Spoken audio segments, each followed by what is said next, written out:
రేపు మమతా బెనర్జీ గెలిచింది అంటే మాత్రం బెంగాల్‌లో మళ్ళీ భారతీయ జనతా పార్టీ వాళ్ళకి నరకం చూపెడతది. ఒక నరమేధం చేసిన ఆశ్చర్యపోనక్కర్లేదు. క్రిందటిసారే రాక్షసంగా ప్రవర్తించి అనేక మంది ప్రాణాలు తీయడం, అలాగే వాళ్ళ నుదుటి మీదన స్టాంపులేపించడం లాంటి అరాచకాలే చేసింది. ఇప్పుడు అంతకంటే ఎక్కువ పాల్పడే పరిస్థితి కనబడుతోంది.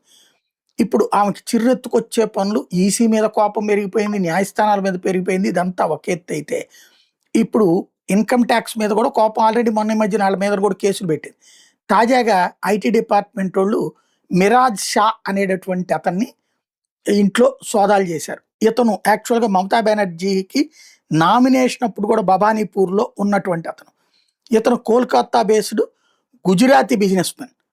భవానీపూర్‌లో ఉంటాడు. ఇతను వాస్తవంగా మమతా బెనర్జీ ఫైనాన్షియల్ ట్రాన్సాక్షన్స్ అన్నీ చూస్తున్నాడు.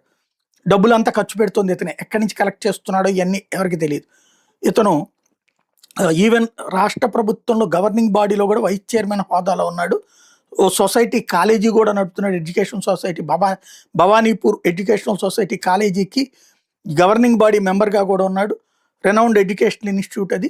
ఇప్పుడు అతని ఇంట్లో సోదాలు అన్నది మమతా బెనర్జీకి ఒక పెద్ద తలనొప్పి, ఆగ్రహంతో రగులుతోంది.